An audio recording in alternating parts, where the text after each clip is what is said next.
It's the name of a David Letterman show, but I'm going to apply it here today. My next guest needs no introduction. The legendary Jeanne Beker is here today. Jeanne, welcome back. I always want to say welcome back to City TV because this absolutely my old home. Yeah, boy, City TV, you know, you've come a long way, baby. Oh, yes. But we all have. And the reason you're here, you just released a new memoir called Heart on My Sleeve, and I have it right here with me here, and reading the description of what this memoir is all about, I felt like you're allowing us to take a walk down your closet.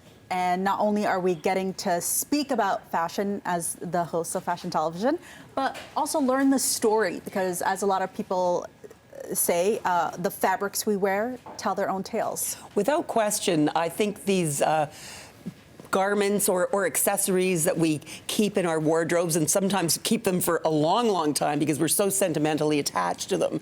We just can't bear getting rid of them. But I think they really are great signposts of the past, as the great late artist Louise Bourgeois said. I start my book with that quote. Really, they have so much meaning for us, some of these pieces. You know, they make us remember times and places and people that we had encounters with and adventures. So I decided to talk about some of these cherished pieces in my own wardrobe, and many stories just came rushing back to me, you know, using the clothes and the jewelry pieces and the accessories themselves as an impetus for that. But I think it's just a great springboard for storytelling. And what I love about it too is not only do you do that, but you know, you encourage readers to do that as well, to do the same. And you share some of the most special moments you've had with celebrities and loved ones too. I want to start with some of the famous faces you've had the opportunity to speak with, Beyonce being one of them. What was one of my favorites? I have to bring Beyonce. What was it like? What was that moment like for you? But also and there you are. There you are. You see you right there. What was that moment like? Oh, that was on set, actually. We were shooting Beyonce for the cover of a magazine that I used to edit called FQ, a big, glossy, fabulous magazine. And this was around about 2004, perhaps, you know, in the early 2000s.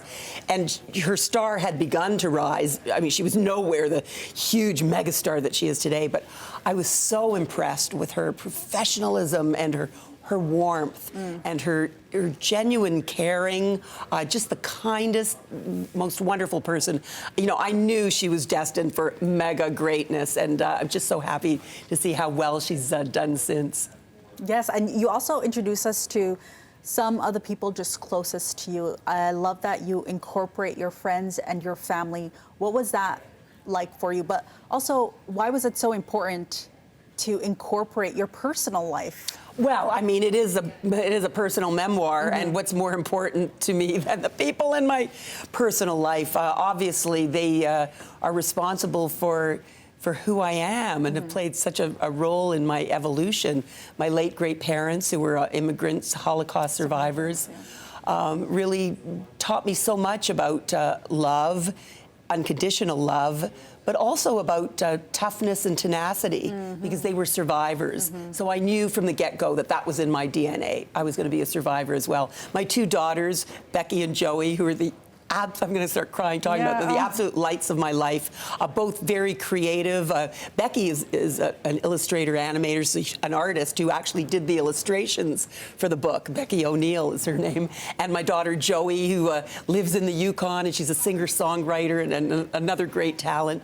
And then the love of my life, Ian McInnes, who I met, well, you have to read the book to find out that story, but who I met give it away. at kind of a late stage in life. I was 63 when we met, and it was love at first sight, and that really changed my life completely too. So, you know, a lot of dear friends come up in the book, and that's really the heart and soul of the book for me. I mean, don't get me wrong, I love those celebrities, and there's lots of celeb stories in the book, but well, it's a good mix. That's what you're known for, but it's also beautiful to kind of see the people who support you once the lights are off and the cameras go off as well. And are you allowed to speak about the scarf you're wearing? Because you mentioned your daughter. Oh, yes, I am. The scarf, I think I should take it off. Yes, strip right here on the news.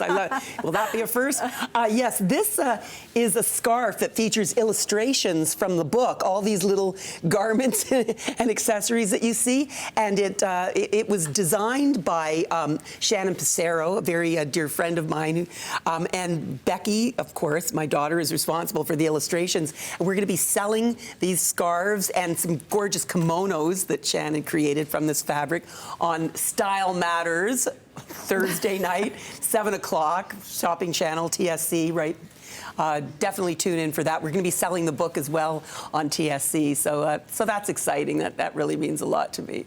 If we were to walk a mile in your shoes, am I in sandals? Am I in heels? Am I in boots? And where am I going? What am I feeling? Well, I tell you, it really depends on the time of day and where you're going and what you're feeling at the moment. Because for me, it goes back to comfy, cozy slippers. My father was a slipper manufacturer. Oh, I love a good slipper. Maybe a good slipper. Yeah, actually, there's a Jeanne slipper coming out as a tribute to my late great dad from a company that, again, a breast cancer initiative that we'll be servicing at the end of the month. But also with stiletto heels, I'm never going to give them up. I don't care. I'm 72 years old. I'm going to be wobbling around in my stilettos till the day I die.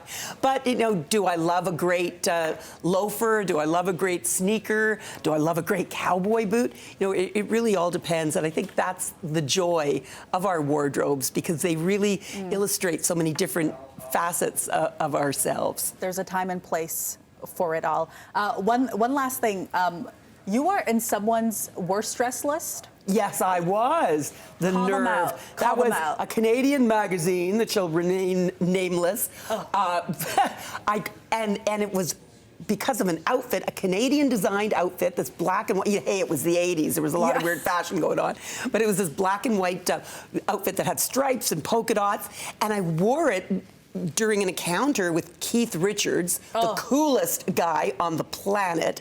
And he didn't seem to take offense to the outfit I was wearing. But a few weeks later, I saw that I had made the worst dress list because of this outfit. And I thought, you know what? I'm going to follow Keith's advice, because at the time that I was interviewing him, it was about an album he'd done with the Stones that they weren't really that happy with. And he said, but, just whatever you do in life, just do it as best you can. Don't ever let it be a bummer. So I thought, you know what? I'm just not going to let this worst dress list be any kind of bummer. I tried my best. I thought I looked cool. And that picture of me and Keith, me wearing that dreaded outfit, is not only in the book, but it occupies a very special place on my piano. And I look at it every day. Good for you. We're not going to give any more, but make sure you guys pick up Jeanne Beker's Heart on My Sleeve. It's available in stores tomorrow, and make sure you tune in to TSC. Jeanne Beker, the legendary icon. Thank you so much for coming in to speak with us today. Thank you so much. Such a joy. Yeah.